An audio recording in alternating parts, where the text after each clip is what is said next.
What's up, my fellow light lover? Today's review is going to cover the Aputure Infinibar PB12 4-light kit. First, I'll cover the 4-light kit itself, talk about the features and its list of accessories, the things that I like about it, and mention a few things that I wish were different. Then, I'll dive into the output quality of the Infinibar PB12s in both CCT and HSI mode. Even if you've seen my previous Infinibar review, it's worth sticking around for this section because I'll be taking a much more in-depth look at their performance than last time. Next, I'll cover the hardware and software support that Aputure has given the Infinibars in the year or so since their release. And finally, after having used the Aputure Infinibars for the last year as a commercial gaffer, I'll wrap things up and tell you my thoughts about the lights themselves and if the 4-light kit is right for you.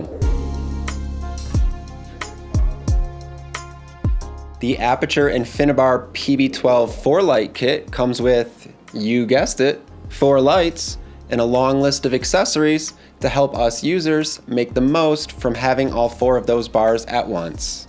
My favorite included accessory is the 4 grids, which help control the beam angle of the bars and are pretty much a must-have item when using any linear LED. To rig each of the bars anywhere, there's 4 mounting brackets with a baby pin attached on the back. These slip on easily anywhere to the back of the bar. We'll talk a little more about these in a second. If the mounting bracket won't do the trick, the kit features 8 eye-hole hangers which can be attached to either end of each bar for overhead or hanging rigging. 4 straight connectors enable a square, line, or some other snake shape to be made, and a 330 watt power supply provides power to all 4 of the PB12s when they're connected at once. This power supply can also be used with the 4-way splitter to charge all 4 of the Infinibar PB12s individually while in the case.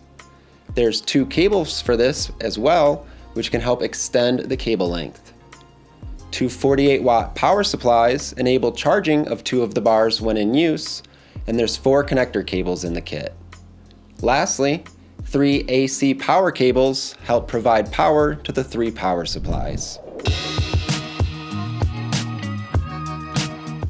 I'm going to split this section into 2 parts, what I like about the entire kit, and then what I like specifically about the Infinibars themselves. First, a 4-bar kit is the perfect number for so many of us. We can charge 2 of the lights from 0 to 100% while using the other 2. And in fact, they'll charge before the other 2 would die even at 100% intensity. Or with provided power, all 4 can be used simultaneously for a full day on set. Including grids is the best decision that Aputure could have made for a kit like this. Grids are the single most used accessory for any linear LED, so I'm very happy to see 4 of them included. Taping the backs of 4-foot bars like I have been goes through a lot of gaff tape after a while. The precision cut foam inside the hard shell case is definitely going to keep everything inside safe during transport. And the foam has been designed to allow easy access to everything. I don't find that grabbing anything out of this case is awkward. It's going to cause me to break the foam or tweak one of my fingers. The 330 watt power supply being included doesn't just enable charging of all 4 bars simultaneously, it also makes it actually possible to use the 4 provided straight connectors at once, since the 48 watt power supply can't power all 4 bars. I'm glad that this isn't a separate purchase. And as for the Infinibar PB12s themselves, they have the best CCT scores out of any light that I've reviewed thus far. These things are mind-blowingly accurate in this regard, and we are definitely going to dive into that in a second. The rear rail system for clamping and rigging the bars is the best system for a linear LED that's been designed so far. No other manufacturer still comes even close. The estimated runtime that's going to update depending on intensity level has been reliable to within a few minutes. And I love this over the 4-bar icon indicator like most other manufacturers are using these days. The built-in magnets on the back make placing the bars on location super easy. I can just gaff tape a magnet under a shelf and the bar is going to stick nearly flush underneath. Or I can stick the bar itself to a door, overhead beam, anywhere magnetic. It really opens up possibilities for hiding the bars or placing them to look like a feature of the set decoration. Lastly, as somebody who is perpetually online, I know that Aputure has been getting some pushback in the forums on the hardiness of their lights lately. But I have dropped the two PB12s and two PB6s that I've owned for the last year onto concrete, cement, hardwood flooring, whatever. Smacked them into pretty much anything you can think of, and I have generally abused the absolute shit out of them. All four of mine continue to hold the same level of charge, and they output with the same quality as they started with, and I haven't had or heard anything weird, rather, from other owner-operators in town about their Infinibars breaking either. This kit is great, and it's nice to see Aputure listening to their user base by releasing this 4-light kit after so many of us were asking, but it's not perfect. And really, there's only two things that I don't like about this kit, but for some users, they could be really big pain points. And so for the first one, let's talk about the elephant in the room, or should I say the kit in the room. It's huge. The dimensions are 54 by 16 by 8 inches, meaning it's almost the same size as the 8-light kit. I'm glad that we're protecting these lights from nuclear fallout, but as someone who works in his outback and still wants to bring this kit on every set, I'd also be happy to downgrade to a relatively slim cloth-style case that would just let me throw 4 tubes, 4 chargers, 4 grids, and 4 mounting brackets into a long tube-shaped bag. Second, only coming with 2 48-watt power supplies is a weird decision, especially since it's a 4-light kit, and I'm probably bringing this kit out since we're intending to use all 4 lights.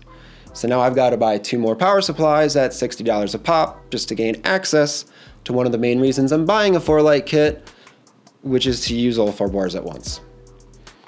As for the Infinibars themselves, I genuinely have no complaints about their hardiness, build quality, or output, except for the things that we'll cover in the most important section of any light review, testing the output quality.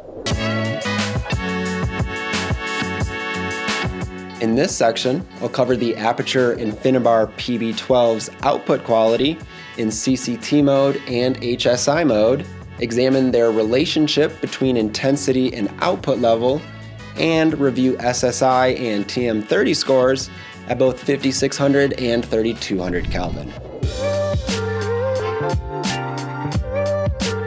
This first graph visualizes how well the Infinibar PB12 is able to stay at 5600 Kelvin throughout the entire intensity range. And I couldn't be happier with this result. I think this may be the best result that I've seen yet.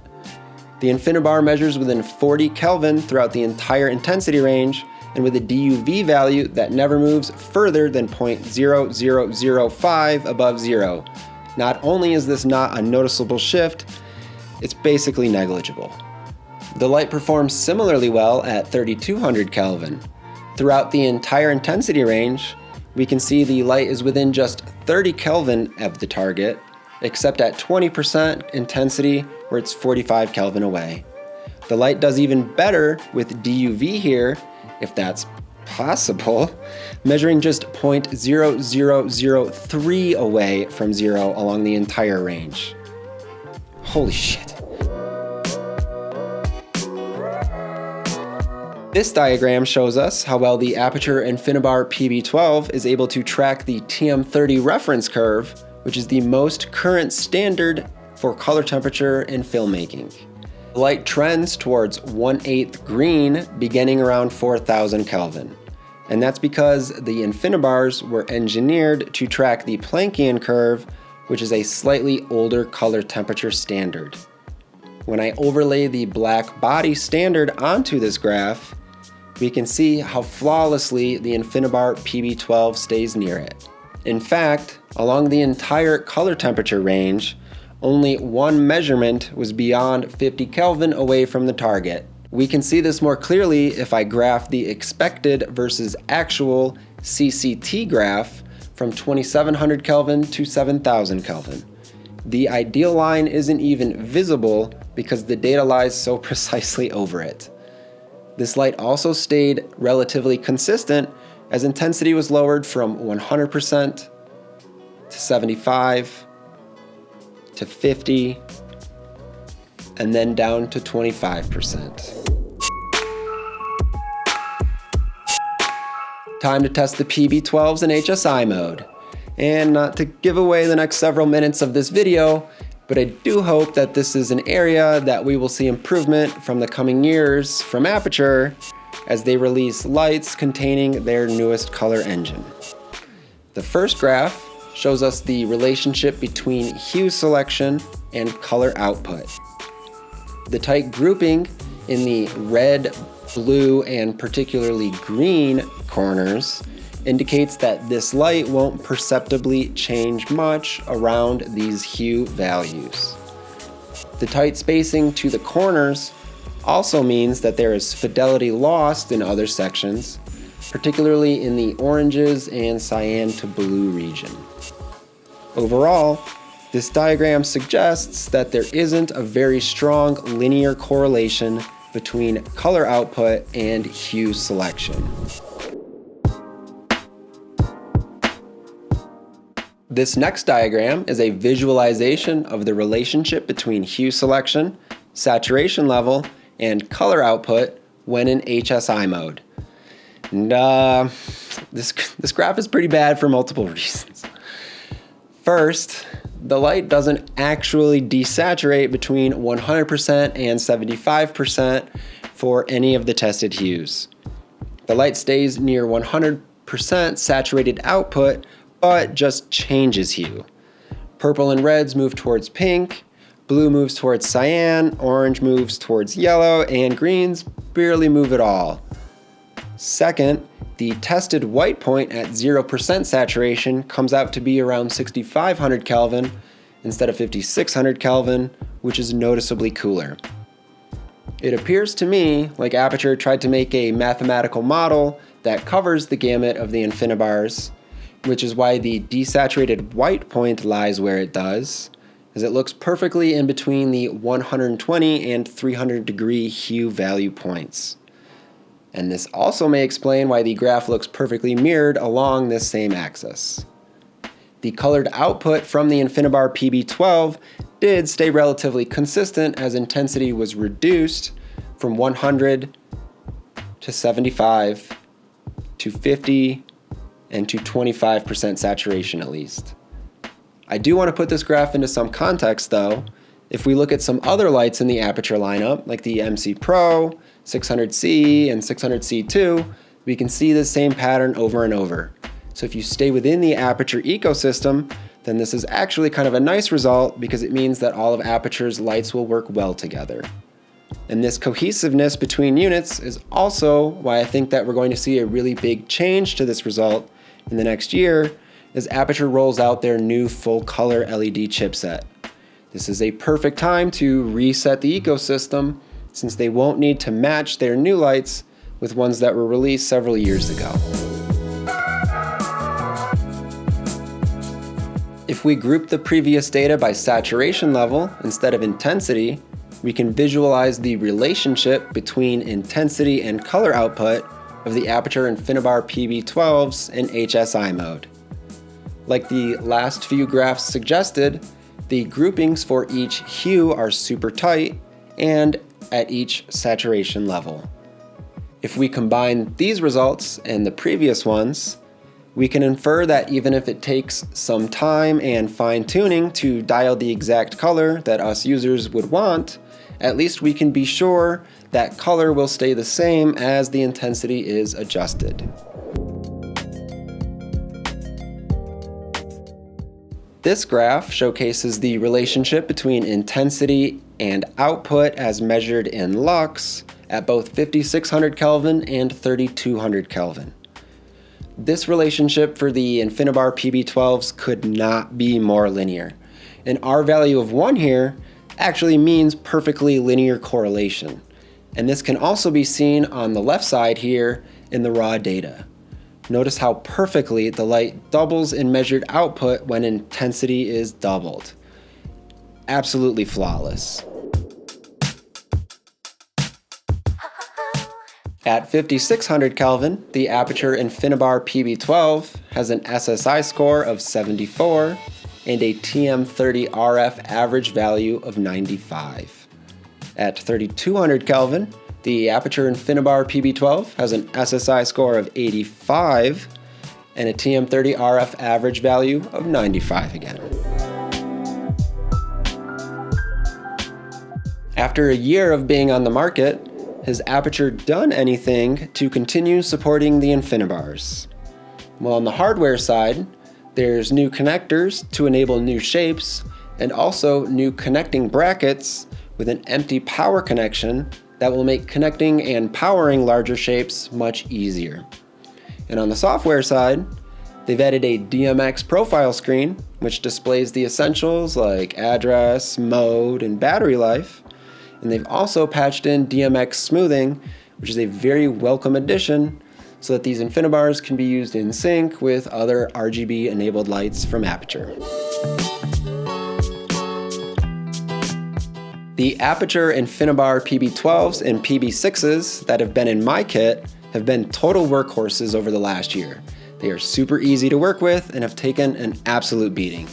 The PB12s in this review are absolutely the correlated color temperature kings of my testing so far, and I'm genuinely okay with the subpar HSI performance since I'm mostly a commercial and corporate gaffer, and frankly, we've all kind of gotten used to how Aputure performs in this regard over the last few years. So if you're able to make do with the case being on the slightly larger side, and purchasing a couple extra power supplies doesn't break the bank for you, then I highly recommend the Aputure Infinibar PB12 or PB6 4-light kit. The Infinibars are definitely the easiest linear LED on the market to work with currently, and for the majority of users, having 4 of them is going to be like having the middle porridge. It's going to be just right. Thanks for watching, and I'll see you next time.